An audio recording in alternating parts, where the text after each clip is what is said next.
Warga Dusun Napal, Desa Danau Jaya, Kecamatan Buai Pemacah, Kabupaten Oku Selatan, terpaksa membawa peti jenazah menggunakan motor karena akses jalan menuju ke sana belum memadai dan tidak bisa dilalui mobil.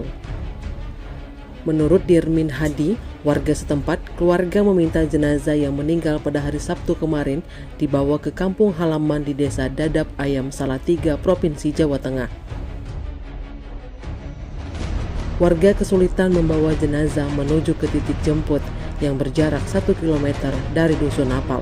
Karena mobil hanya bisa sampai di sana, tidak ada jalan alternatif lain selain akses satu-satunya itu yang bisa dilalui menggunakan sepeda motor. Akhirnya warga bergotong royong membawa jenazah menggunakan sepeda motor. Butuh waktu lebih dari 1 jam bagi warga mengangkut jenazah ke titik jemput itu karena ambulan sudah siap di titik jemput. Sebelumnya warga bermusyawarah mengenai cara membawa jenazah. Apakah jenazah akan dibawa menggunakan tandu dan warga menyepakati membawa dengan menggunakan motor. Dirmin mengaku bahwa pihak PPAI Sumsel memberikan bantuan mobil jenazah untuk membawa almarhum ke Jawa Tengah. Warga berharap akses jalan menuju ke Dusun Napal, Desa Danau Jaya dapat diperbaiki agar warga tidak kesulitan lagi dalam beraktivitas.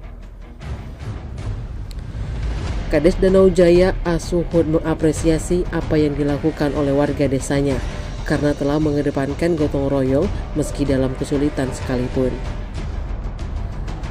Terpisah, Camat Buai Pemacah Sainal Sagiman mengatakan terkait kondisi infrastruktur jalan di Dusun Napal, Desa Danau Jaya yang saat ini belum bisa dilewati mobil, dia akan segera mencari jalan keluar untuk mengatasinya.